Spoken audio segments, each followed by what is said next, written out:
আমাদের আমাদের রায়গঞ্জ জেলা হাসপাতালের যে ওয়েটিং রুম আছে সেই রুমের যে পরিকাঠামো, এই যে বাথরুম আছে, এই বাথরুমের যে পরিস্থিতি দেখেন,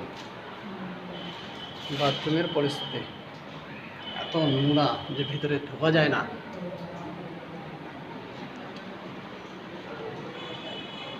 এই দেখেন লোকগুলো বসে আছে সবাই, আর গন্ধে থাকতে পারতেছে না। এই হলো ওয়েটিং রুম, মানে রায়গঞ্জ জেলা হাসপাতালের ওয়েটিং রুম।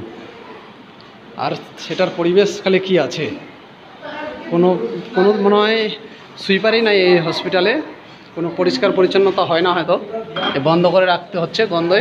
এই যে বন্ধ করে রাখছিল, ওনারা থাকতে পারছিল না, তাই এটাকে আবার ওপেন করাটাকে বন্ধ করে দিলাম। এই যে অনেকে থুতু ফেলাচ্ছে, দেখেন সেটার পরিস্থিতি কি। ওই দিকে আছে আবার, এটা রায়গঞ্জ জেলা হাসপাতাল, এটা পুরুষ বাথরুম রুম, সেই পরিবেশ সেটা এখানে দেখেন কীভাবে থাকতেছে। এটা হচ্ছে একটা ওয়েটিং রুম, এটা হচ্ছে একটা ওয়েটিং রুম জেলা মহিলা বিশ্রামগ্রাম।